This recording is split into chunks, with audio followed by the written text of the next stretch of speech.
Police signifie ordre.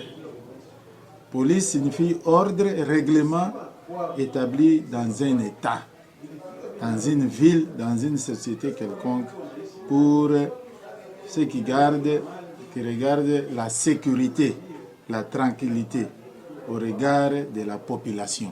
Donc, en bref, c'est ça la police. Bonjour chers téléauditeurs, auditrices de la télévision Léon Léo et bienvenue à notre magazine sur la mission principale de la police nationale congolaise. Dans cette émission, j'ai rencontré le commandant Mazeze Mouni Meme Job, commissaire de la police, commandant commissariat de la police nationale congolaise Siati de Kirungu. Avant de continuer, je salue aussi le directeur de la télévision M. Boulamba Odon et d'autre part M. Iboala Ikoni Chamboui. Moi, c'est Isidoro Kachoulou qui vous présente ce magazine à partir de Moba, province du Tanganyika, à l'est de la République démocratique du Congo, Afrique centrale.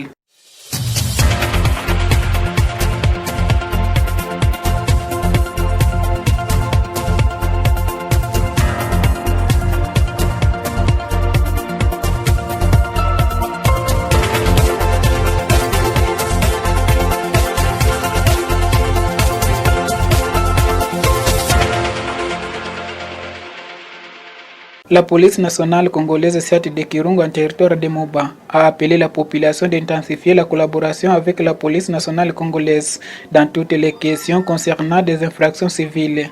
À cet appel, j'ai échangé dans cette interview avec le commandant Mazeze Mouni Meme Job, commissaire de la police, commandant commissariat de la police nationale congolaise Siati de Kirungu. Dans ses réponses, a commencé par donner la signification de la police. Police signifie ordre. Police signifie ordre et règlement établi dans un État, dans une ville, dans une société quelconque, pour ceux qui regardent la sécurité, la tranquillité au regard de la population. Donc, en bref, c'est ça la police. La police veut dire ordre. Alors, c'est la mission de protection des personnes et de leurs biens. Bon, dans la mission de protection, qu'on appelle mission régalienne, nous avons maintenant plusieurs compartiments de police. C'est ainsi que nous avons la police de circulation routière. Cette police est spécialisée pour la réglementation. Comme nous avons dit que la police c'est l'ordre, c'est maintenir et établir l'ordre dans un État. Donc, la police routière, elle, est consacrée à maintenir l'ordre sur la voie publique. Donc, pour la circulation des personnes, des véhicules et tout ça. Ça aussi, toujours, le sens de protection. Nous avons la police des frontières, par exemple. Cette police est en train de réglementer les mouvements de la population et des biens entre les pays, entre les frontières. Nous avons par exemple la police territoriale, c'est elle qui est basée dans des commissariats pour maintenir l'ordre public à l'intérieur de l'État et aussi traiter des dossiers judiciaires, puisque cette police, on lui a confié aussi la mission de récupérer les malfrats, de rechercher les infractions à travers les OPJ pour les amener à acquis des droits. Nous avons la police, la kistre ferroviaire. Cette police aussi est en train de maintenir la sécurité, l'ordre à travers les ports, les aéroports, les gares, où il y a les trains, tout ça. Donc, c'est cette police-là. Donc, il y a plusieurs branches de la police qui sont toujours englobées dans le grand ensemble de la police nationale. Donc, brièvement, c'est ça. Alors, nos missions, c'est la protection des personnes et de leurs biens. Oui, donc là, vous voulez dire que vous avez la même mission de protéger la population et c'est bien. Et ici, il y a quelque chose de la confusion. Par exemple, on veut savoir comment vous travaillez la police nationale congolaise et les militaires, parce que parfois nous attendons que la police qui dise nous sommes là pour protéger la population et leurs biens, et les militaires aussi qui disent que nous sommes là pour protéger la population et leurs biens. nous avons toujours, nous tous, un même objectif. Mais il y a des différences dans les attributions de nos missions. Les militaires, c'est pour l'intégrité territoriale, c'est-à-dire ils protègent les frontières, tout l'ensemble de l'État. C'est-à-dire ils gardent la ceinture de l'État tout entier et puis ils protègent aussi l'État et toutes les institutions. C'est-à-dire l'armée, en général, c'est ça, la défense même. C'est ça même le pilier qui défend que l'ennemi de l'extérieur ne puisse pas s'introduire et détruire les institutions établies au sein de l'État. Alors, ils ont aussi les missions de protéger, comme ils protègent l'État. L'État, c'est quoi? C'est l'ensemble des terres, des populations et aussi des institutions. C'est ce qu'on appelle l'État. Alors, comme l'armée protège tous les pays, il protège les institutions, il protège aussi les personnes et leurs biens. Mais la police, par contre, elle est basée essentiellement à l'intérieur de l'État. C'est-à-dire, nous avons la défense ou la ceinture de sécurité qui est assurée par l'armée, et à l'intérieur maintenant, nous avons la police qui assure la protection des personnes et de leurs biens. C'est une institution par excellence de l'État qui se sert pour maintenir l'ordre et pour faire respecter les lois du pays à l'interne de notre État. Donc c'est ça aussi la mission de la police. La police a aussi la mission de protéger les autorités et les institutions à l'interne. Donc au niveau de l'intérieur, donc c'est la police qui protège les institutions des personnalités, des hautes personnalités de l'État et aussi d'autres personnalités civiles qui se sentent dans les besoins d'avoir la protection rapprochée de la police. Est-ce que ça c'est la loi qui autorise? Oui, c'est prévu dans la Constitution que toute personne est censée être protégée. Toute personne, sans exception. C'est-à-dire, lorsque vous vous sentez dans l'insécurité, vous pouvez solliciter que la police puisse venir vous assurer cette sécurité rapprochée. Puisque là, nous sommes maintenant dans la sécurité rapprochée. C'est-à-dire, il y a des personnalités.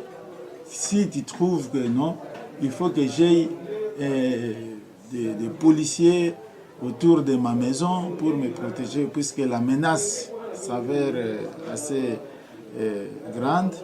Et c'est autorisé par la loi.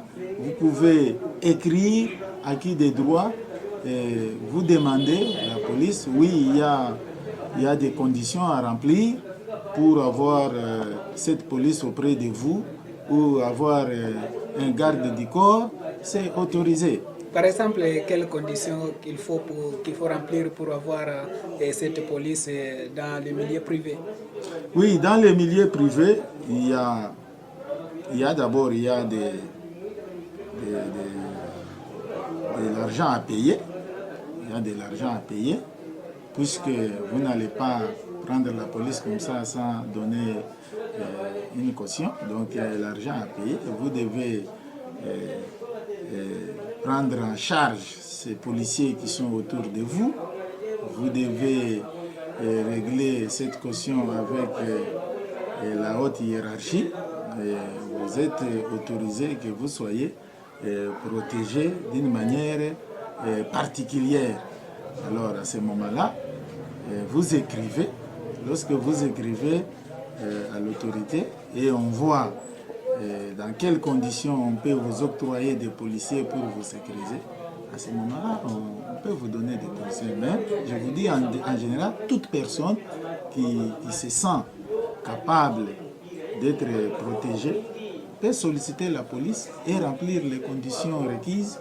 Et on va vous donner les policiers pour vous sécuriser. Nous revenons d'abord pour savoir comment ça se fait, comment se fait le recrutement dans la police. Quel niveau faut-il avoir pour être recruté dans la police? Est-ce que le niveau d'études est exigé ou comment?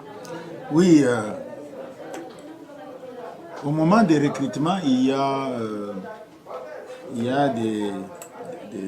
des avis qu'on lance, il y a des appels qu'on lance lorsqu'on veut recruter. Hein, il y a des conditions. Dans la police, surtout la police moderne, on ne veut pas prendre n'importe qui. On prend à partir d'un diplômé d'État. C'est ce qui est le critère. Un diplômé d'État, âge de 18 ans à 25 ans. Et lorsque vous êtes recruté, on va vous faire passer les examens d'aptitude physique, voir si vous êtes apte à supporter la formation. Et à ce moment-là, si vous remplissez toutes ces conditions, et vous allez être enrôlé dans des centres d'instruction où vous allez commencer à subir la formation. Et la formation se fait pendant combien de temps pour être admis? Ça dépend. Il y a la formation accélérée, il y a aussi la formation ordinaire, mais de manière générale, la formation prend 9 mois. 9 mois de formation, puisque là, on vous donne les tactiques, on vous donne la formation des bases, des rayis, et ainsi de suite. En plus, il y a maintenant la formation intellectuelle, on vous donne les notions des droits communs, les droits pénal général, les droits civils des biens, on vous donne des techniques d'arrestation, les droits de l'homme. Toute cette matière englobée, et ça prend aussi du temps pour les maîtriser, de sorte que lorsque vous sortez de là, vous soyez un policier bien formé, respectueux des droits de l'homme et capable d'apporter la sécurité aux personnes qui en ont besoin. Oui, et par exemple, monsieur le commissaire de la police, on veut savoir si, par exemple, vous avez la chance d'être recruté dans la police, vous avez passé les tests, vous avez réussi et vous allez en formation en République démocratique du Congo. Où est-ce qu'on trouve les camps de formation de la police? Parce qu'on nous parle seulement des camps de formation des militaires. Oui, en République démocratique du Congo, nous avons plusieurs centres de formation. Nous avons le centre de Kassapa. Et depuis l'État colonial, on formait à l'époque les gendarmes. Maintenant, c'est le centre d'instruction ou de formation de la police. Nous avons le centre de Kapalata à Kisangani. On forme aussi les policiers. Nous avons le centre de Kasangulu à Kinshasa. On forme les policiers. Nous avons les centres aussi à Kinshasa de Mbankana, formé aussi les policiers d'intervention rapide. Nous avons les centres au Bas-Congo, nous avons les centres à Bukavu. Donc tous ces centres, dernièrement il y a eu les centres où on a formé encore les policiers à Kamina. Donc tous ces ça sont les centres. Lorsqu'on recrute, il y a les centres de transit, par exemple ici à Moba, c'était là l'état-major Siat-Terre de Moba en Songola, où on a regroupé les jeunes gens qui ont voulu aller dans la formation et ils sont allés à Kamina. À Kamina, on les a à Kalemi plutôt, avant d'aller à Kamina, ils sont arrivés à Kalemi où on a récupéré tous ceux qui venaient des différents territoires qui composent notre province de Tanganyika. C'est là où ils étaient regroupés, puis ils sont allés à Kamina dans le centre de la formation et ils ont passé plus de 6 mois de formation. Où est-ce que la population, s'il y a un problème dans la communauté, peut se diriger pour que son problème soit résolu normalement dans la communauté, dans la population? Oui, l'État a organisé les choses telles que chaque service a ses attributions. Pour ce qui concerne la police, c'est la police qui est là pour le maintien de l'ordre public. Alors, s'il y a des problèmes entre les individus, donc cette population, je l'invite à venir à la police. C'est la police où il y a des spécialistes des dossiers pareils. Vous avez des différends avec votre voisin, avec